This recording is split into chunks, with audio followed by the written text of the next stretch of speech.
Осы компанияда істеп атқаныма 35 жыл, мына жерде 2000-нан бастап 25 жыл.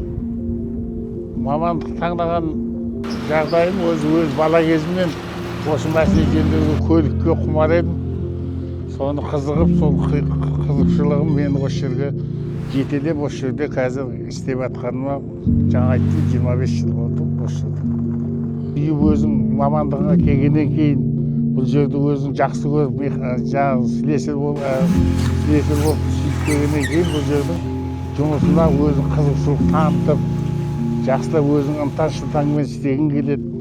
Сол әйтеуір біз көлікті ремонттап жібергеннен кейін сол көлік жолда қалмаса екен деп, сол көлік пәленбай километр жерге барады ғой, сол километр сода шоферлар әбіржіп қалмасын деп, соны идеальный тексеріп өтеміз.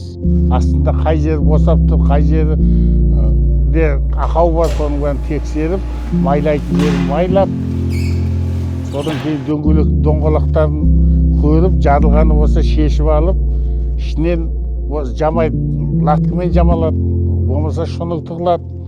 Сондаймен жамап, қайтып оғына салып, сосын люфтілерін көреміз.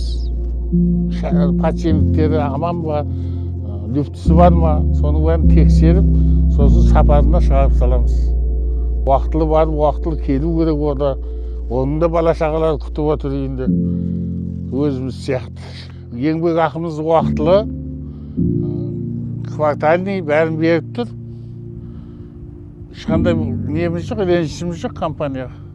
Қиындықтар енді көп болмайды, бірақ болса, болып қалған жағдайда механиктармен келісіп, қиындықтарды жеңе білеміз.